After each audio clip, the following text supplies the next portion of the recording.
하나님 말씀 보시겠습니다. 하나님 말씀은 누가복음 7장 24절부터 30절까지 말씀입니다.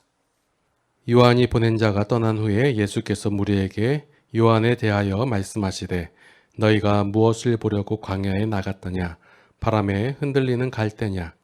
그러면 너희가 무엇을 보려고 나갔더냐? 부드러운 옷 입은 사람이냐? 보라, 화려한 옷을 입고 사치하게 지내는 자는 왕궁에 있느니라. 그러면 너희가 무엇을 보려고 나갔더냐? 선지자냐? 옳다. 내가 너희에게 이르노니 선지자보다도 훌륭한 자니라.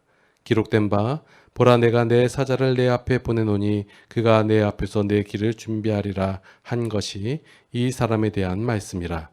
내가 너희에게 말하노니 여자가 낳은 자 중에 요한보다 큰 자가 없도다. 그러나 하나님의 나라에서는 극히 작은 자라도 그보다 크니라 하시니 모든 백성과 세리들은 이미 요한의 침례를 받은지라. 이 말씀을 듣고 하나님을 의롭다 하되 바리새인과 율법 교사들은 그의 침례를 받지 아니하므로 그들 자신을 위한 하나님의 뜻을 저버리니라. 아멘. 우리가 말씀을 읽고 생각하고 해석할 때는 앞뒤 내용이 하나의 흐름으로서 맞아야 돼요. 그래서 앞에서 나의 한 내용의 흐름과 뒤에서 나오는 내용의 흐름이 같아야지 전혀 다른 해석을 하게 되면 우리가 말씀에 대해서 오해하게 되고 하나님에 대해서 오해할 수밖에 없습니다. 우리가 죄의 기준과 가치, 원리, 방식에 익숙하기 때문에 우리가 말씀을 대할 때, 하나님을 대할 때도 그러한 가치와 개념을 가지고 하나님을 대하기 때문에 우리가 하나님을 오해하고 하나님의 사역을 잘못 이해하는 경우가 종종 있다라는 거예요.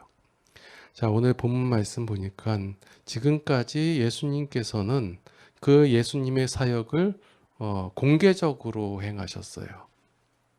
숨어서 아무도 모르게 뭐 병자들을 고치신 것도 아니고 귀신을 내어주신 것도 아니고 모든 사람이 보는 앞에서 공개적으로 그러한 기적을 행하셨다라는 거예요. 온갖 병든 자들을 고치셨고 또한 물고기도 많이 잡게 하셨고 귀신도 내쫓고 그 다음에 죽은 자도 살리시고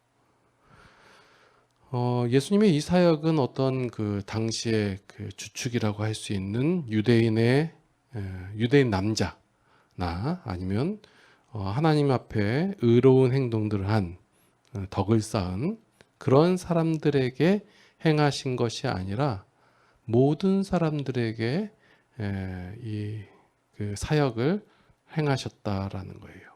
그래도 그 예수님께서 이 사역을 하실 때 어떠한 대가나 내가 너를 낫게 해줬으니 뭘 해라. 아니면 너가 이것을 행하면 내가 낫게 해주겠다. 이런 행함이나 대가 이런 것을 요구하시지 않으시고 오로지 은혜로 행하셨다라는 거예요. 이 사실을 여러분들께서는 머릿속에 계속 반복적으로 기억을 하셔야 돼요. 하나님께서는 예수님께서는 우리를 은혜로 대하신다라는 거예요. 이 예수님의 은혜로 대하는 사역 이것이 그 당시의 백성들에게 있어서는 이 예수님의 사역이 변해서는 안 되는 거예요. 그래야지 그들이 은혜를 받잖아요. 그리고 치유함을 받고 어떤 그 혜택을 누릴 수 있으니까 예수님께서는 이러한 행동을 이러한 사역을 변함없이 하셔야 되는 거예요. 이러한 예수님의 사역을 통해서 예수님의 능력이 당시에 온 유대 사방에 퍼졌어요. 그것을 요한도 들었다라는 거예요. 침례 요한도. 침례 요한이 그 제자들을 예수님 앞에 보내어서 예수님께 질문을 하는 거예요. 오실 그이가 당신입니까? 그러면 이 침례 요한은 무엇이 궁금했을까요? 예수님의 능력이 있음, 권세 있으면 이미 소문에서 다 드러났어요.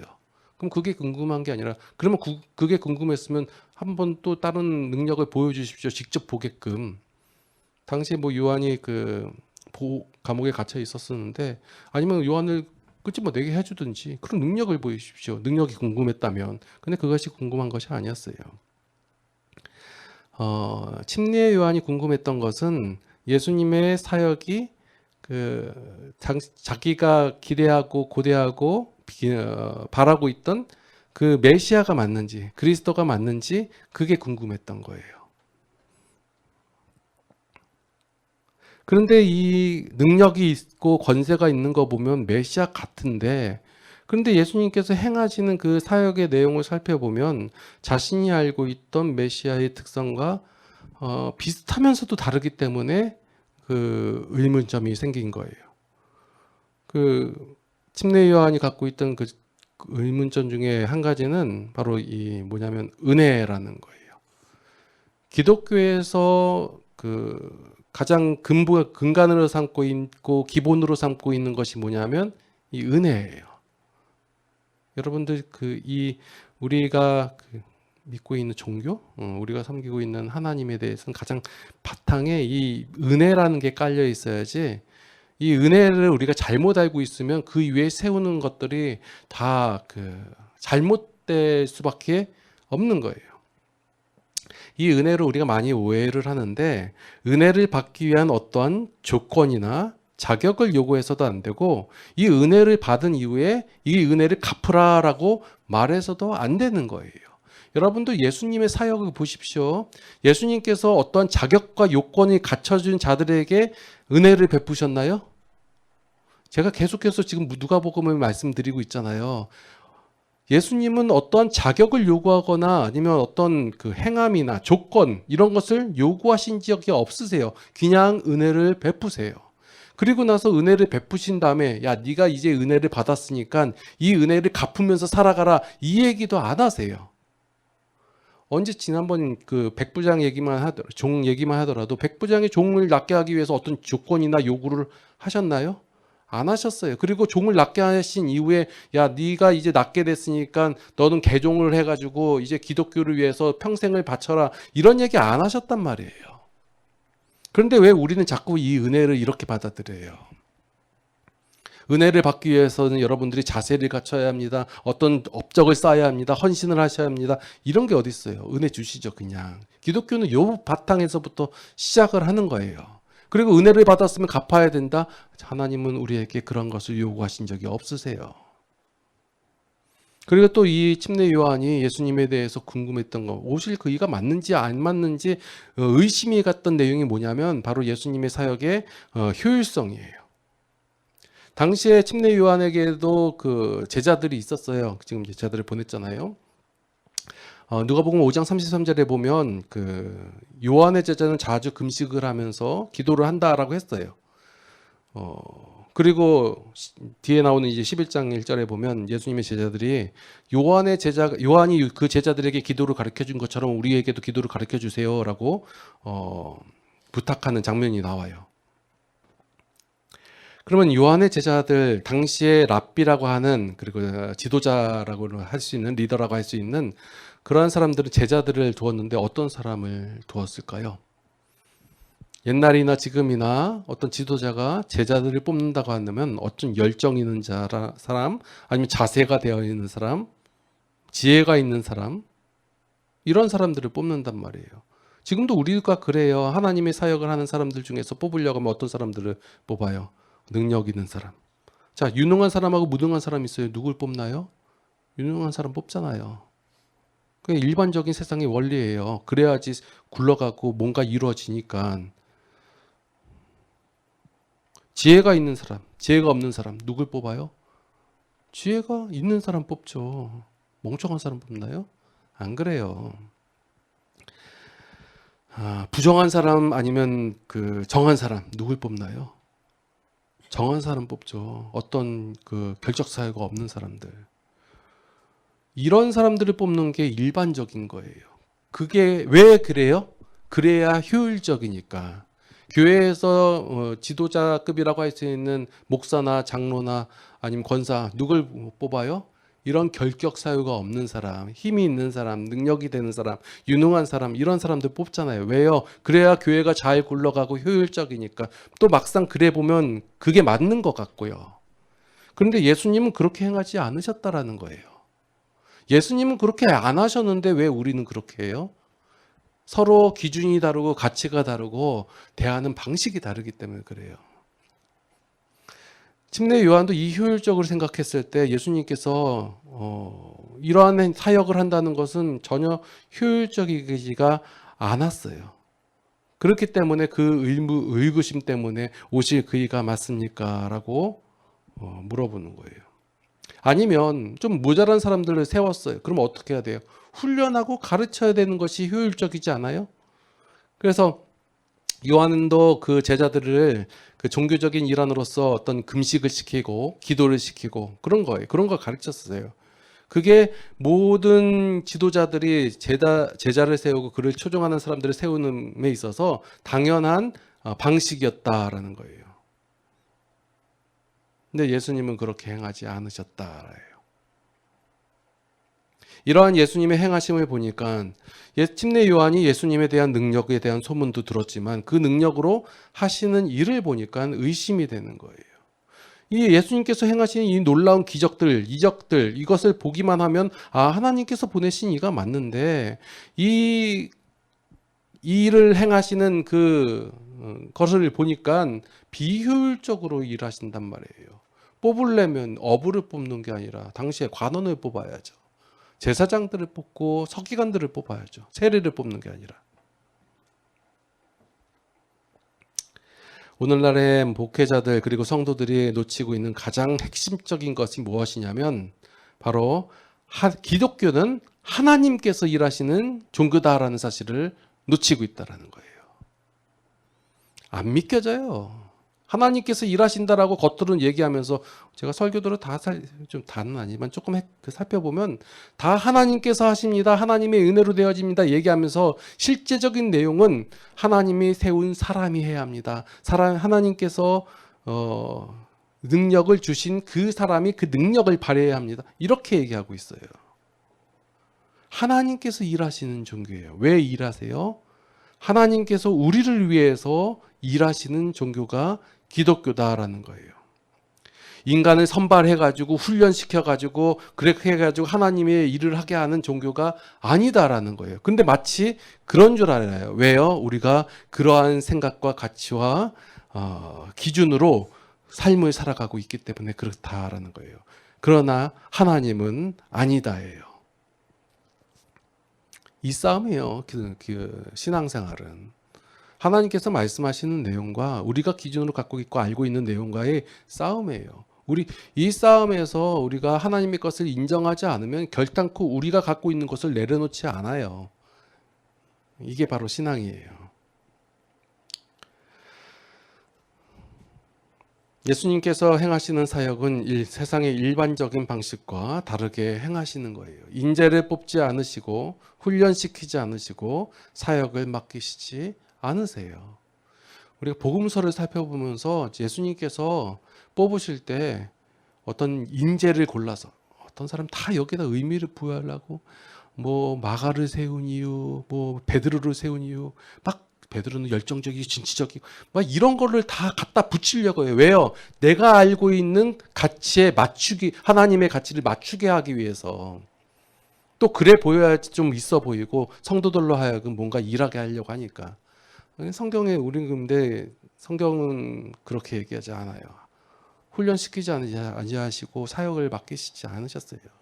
그래서 예수님의 사역은 어떤 효과적이나 효율적이지 않고 뭐예요? 계시적이에요. 보여주시는 거예요. 하나님의 일을 나타내시고 알려주시는 거예요. 그럼 예수님께서 이런 하나님을 계시한다, 보여준다, 알려준다 할 때 사람들은 그 사역을 탐탁하게 여기지 않는 거예요. 갑갑해 하는 거예요. 어떻게 이렇게 일을 해가지고 뭐가 되겠어? 그래서 하나님 내가 생각한 그 계획대로 하나님께서는 그 계획에 맞춰주시고 동조해 주시고 힘과 능력만 주세요. 그러면 제가 그 일을 할 겁니다. 그래요. 그래서 계획을 세우는 거예요. 이렇게 해가지고 나타나는 현상이 되면 봐 내가 계획한 대로 됐잖아. 그러니까 하나님이 힘만 주시면 되잖아요. 이렇게 얘기하는 거예요. 하나님의 말씀 다 변질되고 왜곡되고 있는데 그래서 하나님께서는 그 역사심, 하나님께서 나타내시고 사역하실 때는 사람들이 생각하는 것과는 다르게 일을 하시는 거예요. 사람들이 보기에 가능성이 없는 사람들을 세우시는 것이고, 하나님 보시기에 사람들이 보기에 가능성 없는 일을 진행해 나가시는 것이고, 가능성이 없는 방식으로 일을 하시는 거예요. 그래야 이게 우리가 생각한 방식대로 되는 것이 아니라 그 과정 속에서 하나님이란 이런 분이시고 하나님이 행하시고 하나님이 일하시는 것이다 라고 사람들이 그 하나님의 사역을 보고 알아가는 거예요. 그래서 그 삶 속에서 하나님이 이런 분이시고, 복음서 이전에는 그 하나님을 기대하는 것이고, 복음서 이후에는 그 하나님이 나의 하나님이시다라는 것을 삶 속에서 인정하면서 살아가는 거예요. 예수님께서는 그 복음서에서 제자들을 어떻게 훈련시켜 가지고 그 능력을 갖추게 하셔서 하나님의 나라를 위하여 헌신하고 희생하라고 말씀하시지 않으셨어요. 예수님께서는 그냥 은혜를 더하여 주시고, 그리고 예수님께서 사역을 하신다라는 거예요. 이것을 우리가 인정하는 게 얼마나 힘든 일인지 아세요? 이 신앙생활 하다 보면 뭐 나는 드러내지 않고 하나님만 드러냅니다 라고 말을 하면서 실제적으로 자기 드러내잖아요. 하나님 안 드러내잖아요. 하나님의 은혜라고 얘기하면서 은혜를 수단으로 변질시켜 버리잖아요. 안 그런가요? 사기치지 마세요. 하나님께서 은혜를 주시해요. 그리고 하나님께서 그 일을 행하세요. 우리는 하나님의 사역을 통해 가지고 우리가 하나님을 알아서 그 하나님 때문에 자유와 평안과 안식과 행복을 누리는 거예요. 그것이 바로 하나님의 뜻이에요. 다 변질시키잖아요. 하나님의 뜻은 이겁니다. 어디 그 오지에 가서 교회를 세우시고 하나님의 말씀 전파. 아니 그러면 예수님께서 오셔가지고 사역을 행하실 때 그렇게 행해야죠. 효율적으로. 근데 그렇게 안 하시잖아요. 오늘 본문 속에서 예수님께서는 침례 요한에 대해서 말씀을 하세요. 자, 이 말씀도 우리가 좀 잘 봐야 하는 게 뭐냐면, 다 초점이 뭐냐면 예수님의 질문에 대해서, 답변에 대해서 보고, 침례 요한이 얼마나 크냐, 그리고 그래도 천국에서 작다, 다 여기에 집중해서 얘기를 하거든요. 예수님께서는 요한이 실제로 과거에 어떤 선지자보다 능력이 있고 훌륭하다라고 말씀하시는 것이 아니라, 아니고 여자가 낳은 자 중에서 가장 크다라고도 말씀하시는 것도 아니고, 하나님 나라에서 지극히 작은 자라고 말씀하시는 것도 아니에요. 우리가 질문이 나오면 거기에 대한 대답을 찾는 것, 이것 중요하지만 이것보다 더 중요한 것은 왜 그러한 질문을 하셨는가를 알아가는 것이 더 중요하다라는 거예요. 근데 우리는 다 질문에 대한 답만 찾아요. 그러니까 왜 그러한 질문을 하셨을까라고 생각을 하는 거예요. 자, 여러분들 천국에서 크고 작음이 있나요? 다 있다라고 생각해요. 뭐 영광이 크고 작고, 뭐 누군 몇 개 다스리고 누군 몇 개 다스리고. 아니요, 천국에는 크고 작음이 없어요. 우리는 구분해야 하고 어떤 계급을 나누려고 하고 어떤 높낮이를 주려고 하잖아요. 천국은 그렇지가 않아요. 마찬가지로 죄인도 마찬가지예요. 우리의 판단과 우리의 기준에는 조금 착한 죄인, 나쁜 죄인, 더 나쁜 죄인, 아주 약한 죄인 이렇게 구분하는데 하나님 앞에 동일한 죄인이에요. 이걸 우리가 인정하기 싫어하는 거예요. 왜냐하면 죄인이니까.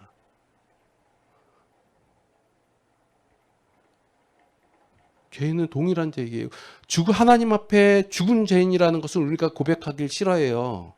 그리고 나는 저 죄인보다 좀 낫지. 그래서 지옥을 따지면 사람들이 일반적으로 지옥을 어떻게 따나요? 다른 종교에서도 그래요. 뭐 몇 계단 나눠가지고 조금 덜 고통스러운데, 아니면 왕창 고통스러운데, 그래가지고 살인자나 더 나쁜 죄를 지으면 더 지옥 아랫목에 가 있고, 이렇게 생각을 한단 말이에요. 아니에요. 모두 다 동일한 죄인이에요. 안 믿겨지면 어쩔 수 없고요.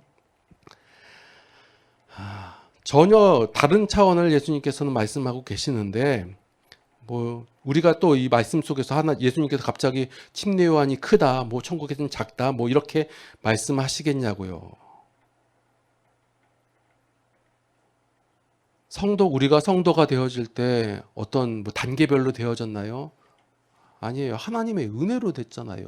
성도의 사람의 어떤 자질이나 자세나 어떤 모습이나 그 상관없이 하나님의 은혜로 되어졌잖아요. 그러면 우리가 그 단계를 나눌 필요가 없고 나눌 수가 없다는 거 아니에요.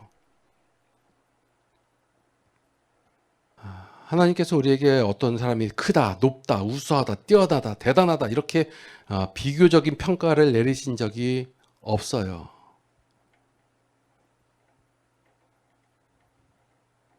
그래서 이 말씀들 보면 예수님께서 말씀을 하시고 질문을 하시고 혼자서 대답을 다 하세요.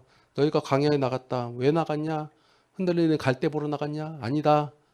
본인이 질문하시고 본인이 대답하시고, 아니면 부드러운 옷을 입은 사람 보러 갔냐? 아니다. 그런 사람 보려면 왕궁 가라. 이 얘기를 하시는 거예요. 자, 백성들은 왜 나갔어요? 어떤 사람이 있는데 좀 옳은 말을 해요. 그러니까 가서 듣는 거예요. 듣고 침례를 받으면 된다고 하니까 그냥 침례 받은 거예요. 그 뒤에 나오는 바리새인과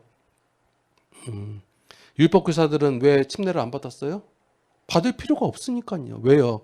백성들은 하나님께서 구약에서 주신 그 율법을 못 지켜요.